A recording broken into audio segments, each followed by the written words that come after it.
La alternativa no es intentar replicar la vida con gluten plagadísima de cereales con alternativas, porque no hay alternativa.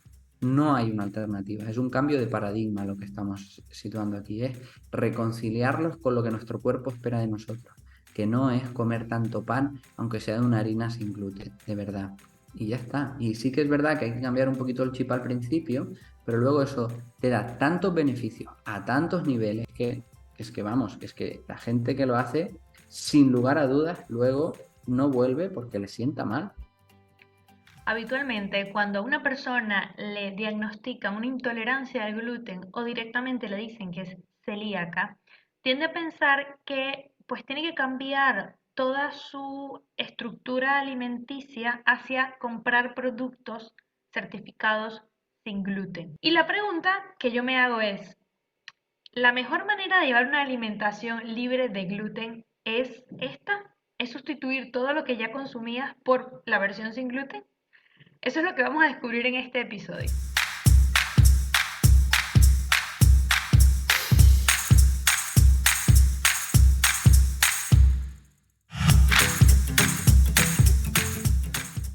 Hola Néstor, bienvenido. Hola, ¿qué tal? Un saludo a todas, bien hallado. Gracias por estar aquí. Y bueno, quería empezar un poco hablando de los típicos mitos que cuando te metes en internet e investigas esto, ¿no? Una persona que le llega a este tema de nuevas y dice a ver qué se consigue en la web. Y claro, te encuentras con frases, ¿no? Como que cuando retiras el gluten, pues realmente empiezas a tener deficiencias de ciertas nutrientes, ¿no? Como fibra, ácido fólico, hierro, calcio. O sea, este mito, por ejemplo, empecemos por aquí. ¿Hasta qué punto esto puede ser cierto? Entonces, lo primero que tenemos que ver es que todos los alimentos ricos en gluten tienen una densidad nutricional muy baja. ¿Qué quiere decir densidad nutricional? Quiere decir que los nutrientes que nos van a aportar son muy bajos, ¿no? En la escala, en cualquier escala de alimentos ricos, ¿no?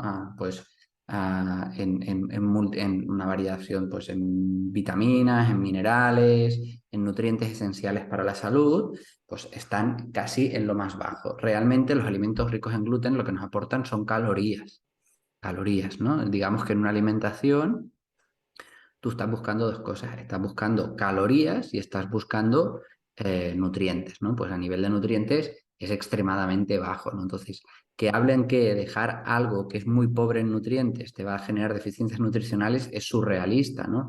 Porque básicamente el, digamos que cada comida es una oportunidad, es una ventana de oportunidad para que tú te nutras, ¿no? Cuanto más baja es la calidad de tu comida, menos probabilidad de que estas comidas te nutran, ¿no? De hecho, por ejemplo, incluso una de las fuentes principales de gluten, que son los cereales matutinos, independientemente del azúcar y de todos estos rollos que es un absoluto desastre, ¿no? Tuvieron que cumplimentarlos con vitaminas porque eran pobres, ¿no? Y hubo todo este tema de las 7 vitaminas y hierro, ¿no? Entonces, a partir de aquí es curioso como por un lado te inoculan esta idea y por otro además, pues la industria que funciona así, pues te vende una alternativa igualmente pobre, ¿no? Entonces, la alternativa que nos venden, que es el pan sin gluten, los cereales sin gluten, la bollería sin gluten, en realidad podríamos decir que es más de lo mismo. Entonces, lo que nosotros tenemos que entender es que hay alimentos muy ricos nutricionalmente que son sin gluten de manera natural. Entonces, fruta, la verdura, los tubérculos, la carne, los huevos, el pescado, las setas, las algas, todo esto no tiene gluten de manera natural, ¿no? Entonces, es muy diferente consumir, decir, pues ya no como pan y como pan sin gluten, o ya no como bollicaos sin gluten, el impacto que tiene sobre nuestra salud, que básicamente transitar a unos alimentos con una densidad nutricional elevada, que están así, que nuestro cuerpo reconoce porque naturalmente están así presentes en la naturaleza, valga la redundancia, y que encima no tienen una proteína con un potencial inflamatorio tan elevado como es la gliadina. O sea, que podríamos decir que cuando una persona descubre que es intolerante al gluten o que, bueno, directamente es celíaca, primero tiene que pasar como por un proceso de desintoxicación mental de la idea de lo que es alimentarse bien, ¿no? Porque es que estamos al final acostumbrados a una alimentación como muy industrializada, muy de harinas. Sí, entonces aquí hay varias cosas que quiero decir, ¿no? Porque sí que es verdad que tendríamos que diferenciar en las tres típicas reacciones que tienen las personas con el trigo, básicamente, o con otros cereales ricos en gluten, ¿no? Número uno, y la más grave, es la celiaquía, ¿de acuerdo? Donde tu cuerpo desarrolla unos anticuerpos específicos que digamos que, que aumentan y aumentan su actividad en presencia de esta proteína, ¿vale? Luego tenemos la alergia al trigo. La alergia al trigo no es tan habitual, pero es muy evidente, ¿no? Son personas que cuando toman trigo tienen una respuesta alérgica muy evidente. Y lo tercero que podríamos tener es lo que es más habitual y menos conocido, que es la hipersensibilidad al gluten no celíaca. Es decir, personas que cuando consumen estos alimentos tienen diferente sintomatología, no solo digestiva, sino corporal, muy asociada a procesos inflamatorios, pero que no tienen anticuerpos concretos, o sea, no tienen una patología autoinmune, ¿no? Entonces, y el problema que tenemos, además, es que no hay una prueba específica para diagnosticar la hipersensibilidad al gluten, ¿vale? Básicamente, todos los criterios diagnósticos consensuados para diagnosticarla es si tienes unos síntomas determinados, le hace fatiga, síntomas digestivos, signos de desnutrición, cualquier proceso inflamatorio, y quitas el gluten y tus síntomas mejoren, vamos a decir que tú tienes una hipersensibilidad al gluten no celíaca. Entonces, eso es lo primero. Lo segundo, efectivamente, es que hay una diferenciación muy importante a tener en cuenta en qué es un alimento y qué no es un alimento. ¿Y por qué es importante eso? Porque cuando comemos alimentos nos van a alimentar. Cuando comemos productos comestibles, no nos están alimentando, estamos ingiriendo cosas que nos aportan calorías y nos aportan placer momentáneo, pero no nos están alimentando, ¿no? Entonces, lo primero que tenemos que cambiar el chip es que cuando yo a, a mi niño le doy para merendar unos fosquitos o un dulce ultraprocesado, no lo estoy alimentando, le estoy dando un gusto porque sé que a él le va a gustar, pero no puede estar en la misma categoría que si le diera una manzana para merendar, que es cuando lo estoy alimentando. Y con la comida, pues lo mismo, ¿no? No es lo mismo dar un producto mega ultraprocesado que pues dar los alimentos propiamente que encontramos en la naturaleza, ¿no? Y lo tercero, efectivamente, es que durante mucho tiempo ha habido esta pirámide que ya está más que obsoleta, pero que todavía queda allí en el imaginario de todos, diseñada por el Ministerio de Agricultura de los Estados Unidos, no de Salud, de Agricultura de los Estados Unidos, donde ponían a los cereales en la base y todavía la gente cree que los cereales, ¿no? Debe ser la base de nuestra alimentación, ¿no? Y eso es lo que también efectivamente hace que tengamos que cambiar ese chip y entender que cuando vamos en busca de no solo de las calorías, sino también de nutrirnos, no para evitar la enfermedad, sino también para estar lo más sanos posible, pues hay alimentos mucho más ricos nutricionalmente que deberíamos incorporar, ¿no? Y es verdad que tenemos que cambiar el chip. ¿Y qué como? ¿No? Dice, ¿qué como? ¿Qué desayuno? ¿No? Pues hay mil cosas que puedes desayunar. Puedes desayunar un aguacate, puedes desayunar un huevo, puedes desayunar un poco de jamón, puedes desayunar unos frutos secos y un poco de fruta, no tienes ningún problema, ni tienes que sustituirlo por nada. Puedes comer una ensalada y un pescado al horno, puedes cenar un puré de verduras y una carne, no hay problema ninguno. Entonces, la comida es rica, es nutritiva y es saludable. Estoy de acuerdo, 100%. Efectivamente, creo que es que hay un problema de apego a todo este tipo de conceptos asociados de lo que hay que comer, ¿no? Imagínate en el desayuno. Otro de los mitos que también encontré que me pareció curiosísimo es esta idea de que realmente el porcentaje de personas que tienen alguna de estas tres que has comentado, ¿no? Sensibilidad o una condición celíaca o una intolerancia, pues realmente es un porcentaje muy pequeño, realmente no está incrementando con el tiempo, porque además encontré una frase que ponía que era una enfermedad hereditaria y que se ha mantenido estable en el tiempo en cuanto a la cantidad de gente que hoy sufre de esto. Mm, ¿Qué opinas al respecto de esta afirmación? Primero porque solo están mirando la patología celíaca, dejan de lado las otras dos. Y cuando miras la literatura, y no estamos hablando, no estamos hablando de un paper de factor de impacto bajo, ¿no? Podemos hablar, por ejemplo, de Nature Reviews of Disease, ¿no? Donde generan los gold estándar de cómo diagnosticamos los diferentes tipos de patologías. Lo que observamos es que el 50% de las personas diagnosticadas de celiaquía no tienen un fundamento genético. Entonces, todos los genes que en este momento asociamos a patología celíaca salen negativos. ¿Vale? Entonces, esto es muy importante, ¿no? Porque se le da este criterio genético hereditario cuando muchas veces hay otros factores que aún no entendemos bien por qué están ocurriendo o quizá hay otros genes. Y lo segundo es justamente eso, que no puedes mirar solo esta parte genética, que es verdad que normalmente la patología autoinmune per se tiene un componente genético determinado, sino que hay otras disfunciones asociadas a este tipo de proteínas presentes en la alimentación que también están dañando a las personas y que no tienen un componente tan genético. Lo que es genético en el 100% de las personas es que no tenemos las enzimas, las peptidasas concretas para trocear de una manera adecuada la proteína del trigo, porque es una proteína que aparece muy pronto, o sea, aparece hace muy poco tiempo en la historia de la humanidad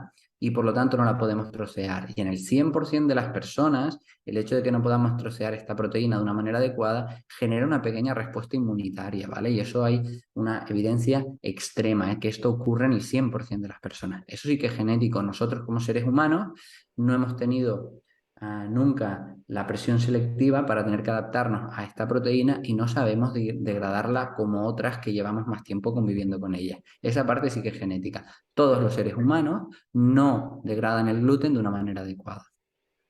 Esta afirmación es potentísima y yo alguna vez lo he comentado y me ven con cara como de que no me creen cuando les digo que realmente a todo el mundo le genera cierta inflamación comer gluten. Es como, no, a mí no me pasa nada, a mí me va estupendo, yo como pan y muy bien. Así que me gusta que lo hayas dicho porque hay evidencia de que sí, de que todos somos un poco intolerantes.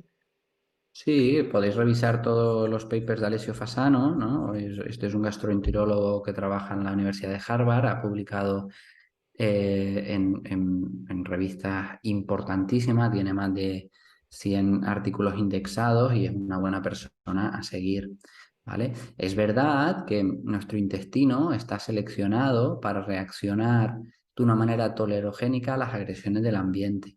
Sobre todo el hecho de que nosotros seamos omnívoros y que hayamos tenido que diversificar nuestra alimentación y también pues que por ahí, por el aparato digestivo entran muchas bacterias, bueno, es un lugar de exposición al mundo, ¿no? Pues en general, a pesar de que hayan sustancias que nos producen inflamación, tenemos una capacidad de regular esa inflamación y que no nos enteremos, ¿vale? Y por lo tanto, la gente que dice es que yo no noto nada, su intestino probablemente en estos momentos está consiguiendo contrarregular esa inflamación, pero no deja de ser algo que está llenando tu vaso. Si además estamos expuestos a toxinas, tenemos un estrés que no nos pertoca, no nos da el sol, tenemos problemas de relacionarnos, cada vez estamos más solos, pues todo eso son cosas que van sumando, ¿no? Mm, claro, al final lo que quieres decir es que aunque no tengas una reacción como muy evidente al consumir gluten hoy por hoy, pues lo puedes desarrollar en el tiempo, que es lo que suele acontecer.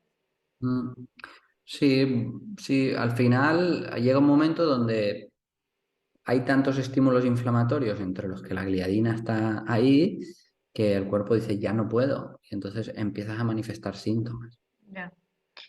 Oye, y creo que lo habitual es que pensemos, bueno, gluten igual trigo, pero la realidad es que hay otros cereales que también contienen gluten. Quería que me comentaras un poco sobre estos que son menos conocidos y muchas veces se cae en el error, ¿no? De comprar cosas que tienen este tipo de cereales. Sí, o sea, básicamente aquí tienes que tener en cuenta, por supuesto, todos los cereales que son derivados del trigo, como la espelta y el camut, También tienes que tener en cuenta El centeno, por ejemplo. el centeno y tienes que tener en cuenta también la avena, a no ser que esté especificada que es sin gluten, ¿vale? Porque tiene unas variedades muy concretas o sea, tiene una proteína muy parecida al gluten. Sí.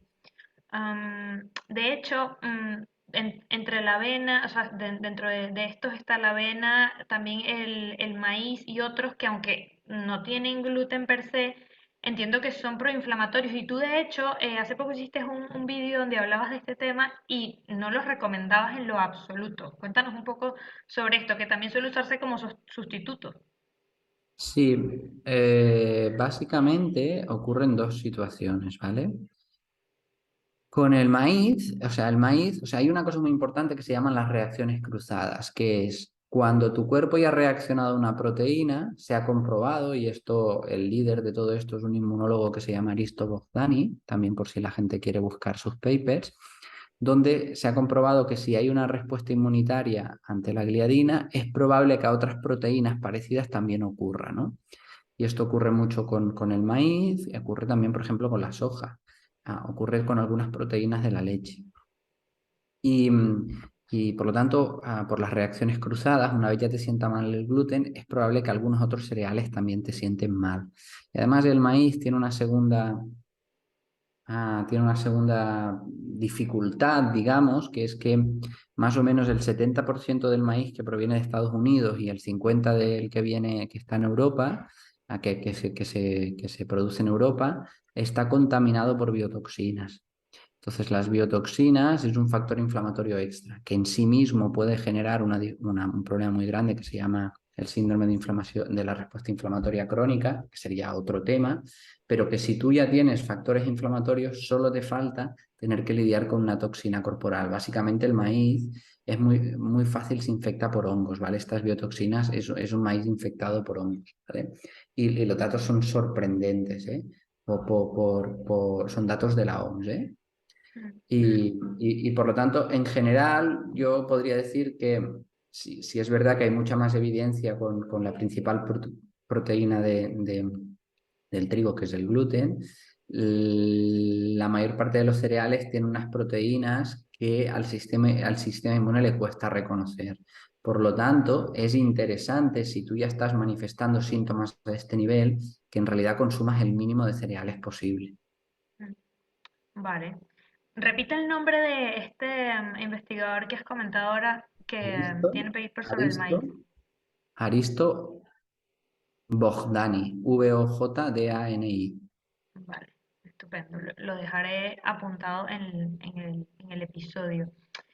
Hay otra Mm. cosa que me llamó muchísimo la atención que también comentabas y es sobre el gluten oculto que puede haber en estabilizantes, emulsionantes y colorantes, que esto es lo típico que está presente pues en salsas, en aderezos, en embutidos. ¿Hasta Sí, qué punto las personas son conscientes de que en estos también puede haber gluten? yo creo que muy poco, igual que a veces en los cafés solubles también podemos encontrar o reacciones cruzadas o simplemente gluten. Lo que hay que entender es que gluten viene del latín que significa pegamento. ¿No? Entonces, por eso la salsa, por eso la masa es tan elástica, ¿no? La salsa de trigo, o sea, genera glutina de una manera. El pan, cuando alguien come pan sin gluten, ya ves que se deshace, que no aglutina de una manera, ¿no? Entonces, a veces la industria utiliza, ¿no? Para unir los ingredientes, estos aglutinantes o estos emulsionantes que le dan una estabilidad, y para ello pueden usar derivados del gluten, y eso hay que tenerlo en cuenta, ¿no? Mm, Salsas de tomate, muchas veces también. sí, Sí, sí, yo creo que no lo tienen en cuenta. Quizá si no tienes una sensibilidad al gluten muy potente, no lo vas a notar tanto, a no ser que cada día utilices estas salsas, que al final es un producto procesado igual, ¿eh? Pero pues, claro, si eres celíaco lo tienes que tener muy en cuenta. A mí me hace mucha gracia, ¿no? Porque la industria, que por definición pues está ahí no para que estés sano, sino para ganar dinero, ¿no? Nos hace este doble juego donde inocula de verdad, y ahora os pondré un ejemplo, muchas información de por qué no hay que dejar el gluten, que los riesgos que tiene dejar el gluten, que yo me río, ahora os pondré un ejemplo de esto, y luego por otro lado, pues se une al carro, ¿no? Porque encuentra una manera de vender, ¿no? Y entonces empieza a añadir la palabra sin gluten en muchos de sus productos para hacerlos más sanos. Las dos cosas son perversas, ¿vale? ¿No? Porque poner en un producto ultraprocesado sin gluten para venderlo más, ¿no? Yo creo que el caso extremo era unos donuts que aprovechando que eran redondos, unos donuts de un supermercado, lo oía por ahí que le pasó, le habían puesto de nombre cero, ¿no? Y entonces tenía toda la imagen como si fuera cero azúcar, ¿no? Pero es que no era eso, sino que eran cero, ¿no? Y entonces, hostia, llevo 2 semanas comiendo esto pensando que no tenía azúcar y es que se llaman cero, no que sean cero azúcar, ¿no? Entonces, estas cosas son rarísimas, ¿no? Y en cuanto al ejemplo, hubo, yo qué sé, hace un tiempo ella, salió una noticia en los periódicos que hablaba sobre dejar el gluten puede provocar diabetes. Y entonces Wow. yo, sí, sí, digo, hostia, vamos a ver, no me empezaron a enviar un montón de gente, Néstor, tal, pacientes. Digo, bueno, vamos a ver la fuente, vamos a leer, ¿no? Y entonces voy a ver el paper y el paper exactamente decía, no encontramos diferencias a corto plazo entre comer con o sin gluten. En el caso de que la persona que dejara el gluten lo sustituyera por productos ultraprocesados, tendría un riesgo de sufrir diabetes tipo 2, ¿no? Digo, claro, o sea, claro, si tú dejas el gluten y empiezas a comer bollicao sin gluten, vas a tener diabetes tipo 2, pero con gluten también, o sea, es absolutamente surrealista, pero no está diciendo que si tú comes fruta, verdura, tubérculos, carne, pescado, huevos, que son sin gluten de manera natural, estás teniendo un riesgo de nada, ¿no? Entonces, de esa noticia de si comes bollicao sin gluten puede ser que a lo mejor desarrolles diabetes tipo 2 a la alimentación sin gluten genera diabetes tipo 2, ¿no? Entonces dices, vaya tela marinera, ¿no? Entonces, ahí estamos y es verdad que hay lobbies detrás de todo esto y que quieren ganar dinero con nosotros. Sí, wow, es que verdaderamente es perverso, como has dicho. Y más aún porque, claro, ellos se aprovechan del titular para vender esta idea, porque luego cuántas personas abren el paper, como has hecho tú, y lo revisan y realmente sacan la verdad, ¿no? Por detrás. Pocos, pocos. La Sí, mayoría se queda a con mí el titular. la verdad, o sea, a mí me generó, ya lo tengo superado, ¿eh? O sea, podéis estar tranquilos, pero me generó un grado de intranquilidad porque dije, justamente esa fue mi reflexión segunda, decir, vale, yo en esto tengo la capacidad, el conocimiento y la inquietud para ir a la fuente y entenderlo de verdad. Digo, pero en cuántas cosas que no tengo esas capacidades, estoy recibiendo un conocimiento que está absolutamente sesgado y me quedé como un poco intranquilo, la verdad. Sí. Bueno que lo hayas apuntado porque verdaderamente esto al final va con la pregunta que nos hacíamos al principio, ¿no? O sea, es que, ¿será que la solución para comer, llevar una alimentación sin gluten, es comprar cosas sin gluten? Pues no, porque es que realmente esto te puede llevar también a una diabetes tipo 2, eh, no porque sea sin gluten, sino porque tiene además una cantidad de añadidos y de azúcares y procesados. O sea, que por ahí no va la cosa, va de alimentación natural. Eso es. Pues quiero preguntarte ya que estamos hablando de esto, que ya un poco lo has ido asomando, ¿cuál es esa forma realmente saludable en la que una persona puede llevar una alimentación libre de gluten sin tener que comprar paquetes de cosas que digan sin gluten? Sí, al final lo que estamos recomendando es comer aquello con lo que la verdad el ser humano ha estado la mayor parte de la historia de la humanidad, comer lo que literalmente es en realidad una alimentación mediterránea bien entendida y es básicamente esto, es alimentarte a base de fruta, verdura, tubérculos, carnes, huevos, marisco, crustáceos, frutos secos, setas, algas, en mayor medida. A las personas que les sienten bien pueden incorporar también algo de legumbres y algo de lácteos, aunque también tienen sus problemas particulares. y ya está, es así de fácil, es que es facilísimo y está muy rico y tiene una densidad nutricional altísima y no nos tenemos que complicar ni tenemos que encontrar sustitutos. Que un día pues te apetece porque el pan está bueno, claro que está bueno. Vamos, luego hablaremos si quieres pues de pues, cuáles son las mejores alternativas, pero la alternativa no es intentar replicar la vida con gluten plagadísima de cereales con alternativas, porque no hay alternativa.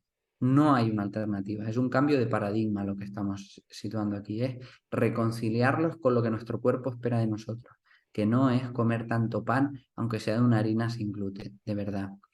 Eh, y ya está, y ya está. Y sí que es verdad que hay que cambiar un poquito el chip al principio, pero luego eso te da tantos beneficios a tantos niveles, te da una libertad, te permite reconciliarte con...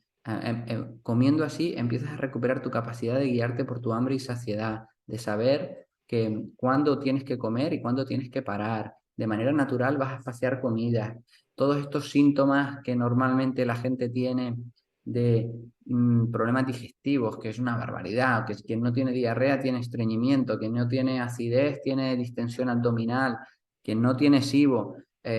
La verdad, o sea, es que en la mayor parte de los casos, simplemente dándole a tu cuerpo lo que espera de ti y permitiendo que de esta manera te pueda guiar de nuevo por tu hambre y saciedad, seas un comedor intuitivo y de manera natural espacies comida, vas a mejorar a tantos niveles que es que vamos, es que la gente que lo hace, sin lugar a dudas, luego no vuelve porque le sienta mal. Mm. Tú lo puedes ver con tus propios pacientes, o sea que puedes dar fe de ello, de que realmente es un cambio de paradigma totalmente. Sí. Y que no es difícil, es fácil, es disfrutando, ¿no? La gente tiene esa sensación inicial de de esforzarme, de arremangarme, que no va por ahí, que no va por ahí, que comiéndote dos huevos por la mañana, o comiéndote un aguacate, o comiéndote unas almendras y una fruta, comiéndote un poquito de jamón de calidad, ¿qué problema tienes? No, es que no me entra. Si no te entra y solo te entran unos cereales, es que realmente no lo necesitas y lo que pasa es que te apetece, que es muy diferente. Probablemente si te esperas un poquito y llegas a las 11, 11 y media, te entrará. Perfecto, espacias. El tiempo sin comer, que es lo que estamos buscando, que es otro de los aspectos que tiene una evidencia más abrumadora de lo importante que es para tu salud. Entonces, come cuando tengas hambre real. ¿Y cómo lo sabes? Porque te entran los alimentos y ya está. Y es así de fácil. Y luego, pues eso, un entrecot, una ensalada, unas verduras al horno, unos tubérculos, un pescado, unas gambitas, unos mejillones, unas almejas. O sea, no es complicado ni está malo. Mm. Justo te iba a preguntar por qué creías que a la gente le parecía difícil el tema, pero bueno, ya lo has dicho, o sea, realmente es que tenemos esta idea de que esto es lo que tengo que comer, tengo que desayunar según me levanto, qué terror si espero una hora o 2 horas sin desayunar a ver si me da algo, no, como ideas preconcebidas, hasta que no lo probamos no nos damos cuenta, oye, sí, hay otra manera de vivir. O sea, aquí hay dos cosas. Número uno, nos han metido mucho en la cabeza qué es lo que tenemos que hacer. Número dos, estos productos tienen un componente, muchos de ellos, adictivo. Y número tres, aunque no lo tengan, sobre todo asociados a alimentos con una carga glucémica alta, te están obligando a tener que comer constantemente. Entonces la gente sufre porque dice, ¿qué voy a picar entre horas? Es que no te va a hacer falta, porque no lo vas a necesitar, porque cuando tú te sacias con alimentos de una manera adecuada, a la hora y media no te entra nada, ¿no? Pero cuando tú generas un pico glucémico elevado, ¿no? Por ejemplo, comes pues, cereales por la mañana o comes un pan blanco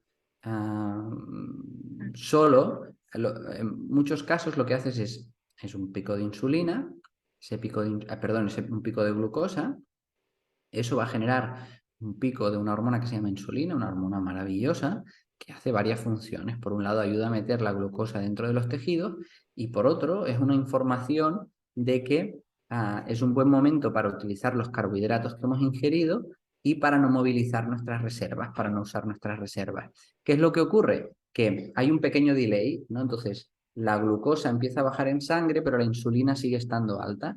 Cuando eso ocurre, ¿qué problema tenemos? Que no podemos usar nuestras reservas, ya no tenemos glucosa en sangre, a nuestro cerebro no le queda más remedio que pedirte que vuelvas a comer, porque él quiere energía y no le está llegando, ¿no? Eso cuando empiezas a comer alimentos no ocurre y te da una libertad de no tener que estar dependiendo, de estar picando constantemente, que hace que, claro, cuando la gente desde esa experiencia dice, "Hostia, es que yo sufro cuando no como", vas a dejar de sufrir, ¿no? Y vas a ganar libertad. Wow, mejor imposible la explicación de cómo es este círculo vicioso glucosa, insulina y por qué pues la industria quiere, como has dicho, que estemos ahí, porque es la manera en que van a seguir vendiendo, básicamente. Eso es. Vamos a hablar ahora del tema del pan, porque sí que es, pues, una entidad en sí misma. O sea, de hecho hice un episodio solamente para hablar del pan y de ese apego que tenemos al pan, porque sí que es un tema. Y quiero atajarlo desde el punto de vista de lo que has dicho de, bueno, de vez en cuando te apetezca, sí, de manera puntual, hay mejores sustitutos. Entonces, vamos ahora a continuación a hablar de esto.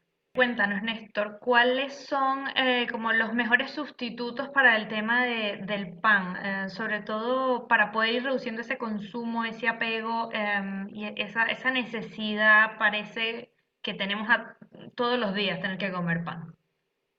Sí, o sea, aquí digamos que pues para aquellas personas que realmente parezca un sufrimiento, a pesar de que cada vez estoy más convencido de que es eso, ¿no? De que no existen sustitutos y que simplemente tienes que cambiar tu mentalidad, ¿no? Pero verdad, ¿no? Pues para mí unas buenas harinas serían el trigo sarraceno o utilizar, por ejemplo, el trigo sarraceno me parece bastante bien, o utilizar también algunos combinados con harina de castaña o incluso harina de boniato como unas buenas maneras. Pero al final, porque todo lo que es pues harina de semillas, ¿no? Por ejemplo, harinas de, o sea, de otros cereales ya hemos hablado, ¿no? La gracia del trigo sarraceno es que en realidad es un fruto, no es un cereal. Em, pues por ejemplo, el maíz me parece bastante equivocado y luego todo lo que son harinas de semillas, al final estás concentrando una cantidad de algo que a pocas dosis todo el mundo sabe que no le genera muchos síntomas, pero que si te pasas te sienta mal, ¿no? Todo el mundo sabe que si te comes 40 almendras, 20, 30 almendras no te sienta mal, pero si te comes una bolsa de almendras es pesada para tu aparato digestivo porque tiene otras sustancias que son difíciles de gestionar, ¿no? Entonces, hacer harina de almendras o harina de garbanzos es duro, para tu aparato digestivo.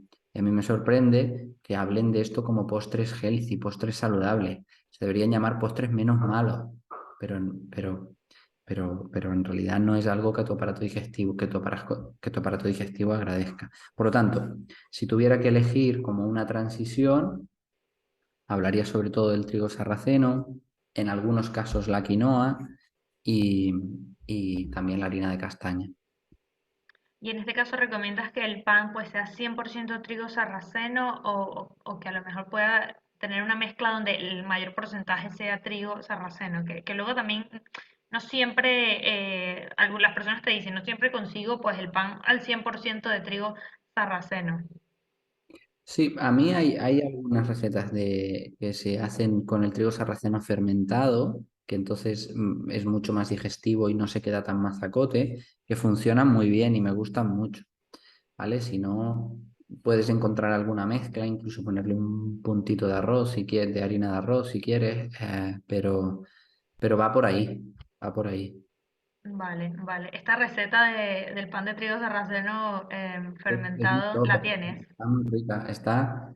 ah, y bueno, y luego hay una receta también de pan de quinoa que no está mal. Lo que pasa es que algunas personas, la quinoa tiene una sustancia que se llama saponina, que lo tiene en gran cantidad y algunos aparatos digestivos no le sienta muy bien, ¿vale? Pero que también puede ser una alternativa. Pero esta receta de pan fermentado de trigo sarraceno está peligrosamente buena, porque en casa no la hacemos mucho, pero cuando la hacemos se acaban 2 días. Sí. Bueno, pues me la tienes que pasar para dejarla en los comentarios del episodio, Te porque la ya que lo pasaré, has te la dicho, pasaré. Te la pasaré. Oye, lo de la quinoa me llama la atención que lo has comentado porque a mí me pasa, yo antes podía comer quinoa y de repente, pues una vez que he dejado de consumir gluten, pues ya no puedo tolerar la quinoa y siempre tenía la duda, ¿no? ¿Por qué será? Pues ya ahora que lo acabas de decir me ha dado tranquilidad, que no soy la única que a lo mejor le sienta mal la quinoa. No, no, realmente su contenido en saponinas es elevado. La quinoa es una mezcla entre cereal y legumbre y, y hay personas que no les sienta bien. Mm, ya, En realidad son todo inventos. Al final, lo que nosotros, o sea, como concepto general, ¿qué ocurre, no? Cuando tú hablas de una planta, ¿la planta qué quiere? Le va bien que te comas su fruto. ¿Por qué? Porque con el fruto ella establece una relación de cooperación contigo, ¿no? Ella te da algo muy rico y tú le diseminas su semilla, ¿no?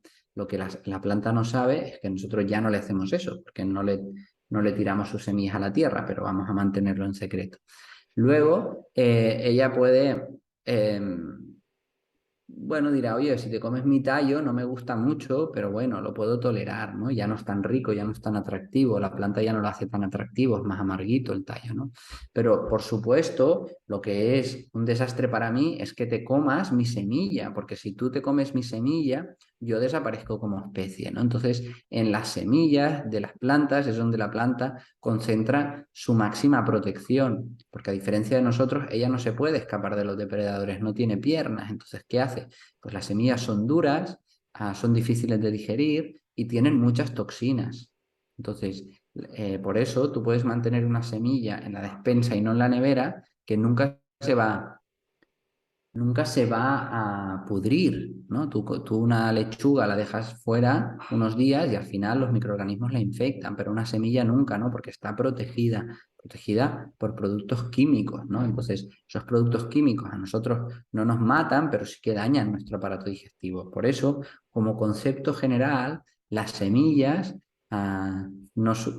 es algo que el ser humano nunca ha consumido y que no le sienta muy bien. No tenemos un aparato digestivo preparado para tolerarla, Con esto te refieres a esta idea de los postres healthy hechos con pues harina de almendra, por ejemplo, ¿no? por ejemplo.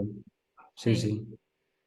A mí me resulta muy curioso esto de los postres healthy, te lo comentaba cuando te escribí para hacer este episodio, porque este término del greenwashing, ¿no? De estas empresas que pretenden hacer ver que son muy ecológicas y tal, yo algún día viendo tanta cosa esta de los postres healthy dije, esto es como un healthy washing, porque está muy bien tener postres así, yo misma los hago, me parecen estupendísimos, pero es verdad que no puedes vivir pretendiendo comer esto todo el tiempo, porque al final no te estás desapegando a esa idea de alimentación, estás dejando de comer también comida real, ¿no? Eso también estimula tu sistema hedónico, es tan palatable que va a confundir tu hambre y tu saciedad y tiene unos ingredientes que normalmente al aparato digestivo no le sientan bien. Está muy bien, pero no lo deberíamos llamar healthy. Me gusta mucho el concepto este de healthy washing, la verdad. Ah, porque sí, estamos lavando la imagen de algo que no es saludable, básicamente porque es sin gluten, sin azúcar, sin. Sin, cero, como los donuts estos que al Como los final donuts, sí. son Vaya cero, tela. pero porque tienen cero nutrientes. Eso es.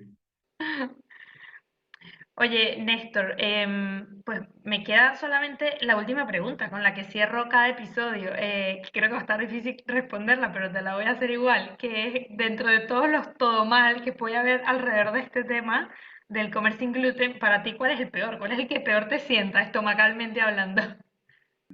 Para mí, me parece de lo más cínico este doble juego que hemos hablado entre este doble mensaje de comer sin gluten genera enfermedad y a la vez tú mismo lavarte tu imagen porque son los mismos poniendo sin gluten en todos lados, ¿no? Me parece de un cinismo extremo. Y sí, sí, podría decir que es eso, que es como empieza el podcast, que para mí me sienta fatal decir que comer sin gluten es comer productos procesados sin gluten. Creo que es el más todo mal y más habitual. Es muy de cajón, pero es el que todavía la gente eh, más, o sea, más se confunde. Sí, sí, es bastante mal y sigue haciendo mucho daño. Sigue haciendo mucho daño porque sigue siendo una idea implantada en la cabeza de muchísimas personas que cuesta erradicar. Sí, Bueno, qué placer haberte tenido en este episodio y escuchar con toda la sinceridad y la naturalidad con la que cuentas esto y además la simpleza, ¿no? De decir, oye, esto es posible, no es tan complicado como parece y, y te va a venir estupendamente. O sea, es que no hay otra. Eso sí, hay que atreverse también a salir de ese círculo y probarlo por uno mismo, no esperar a que sea alguien el que te diga que lo tienes que hacer. eso es. O a que estés tan mal que no te quede más remedio. También, Sí, sí, importante. sí. Bueno. Bueno, pues nada, un placer de verdad estar aquí y ya sabes, cuando quieras tocamos otros temas. Pues sí, muchos temas que tocar. Estoy segura que te volveré a invitar a otro episodio. Muchas gracias. Hasta pronto. Antes de que te vayas, quiero decirte dos cosas. La primera, que todas las notas y menciones de este episodio las tienes en todomalpodcast.com. La segunda, que si aún no estás suscrito al canal de YouTube, pues déjame decirte que todo mal, porque al darle clic al botón de suscribirte y a la campanita recibirás siempre una notificación cuando haya episodio nuevo. Y bueno, ya que estamos aquí, una tercera, que si te ha gustado mucho este episodio o si crees que hay alguna pregunta que me he dejado por fuera, déjala en los comentarios y me aseguraré de que le llegue a nuestro invitado para que te responda. Una vez más, muchas gracias por estar aquí y nos vemos pronto en un próximo episodio.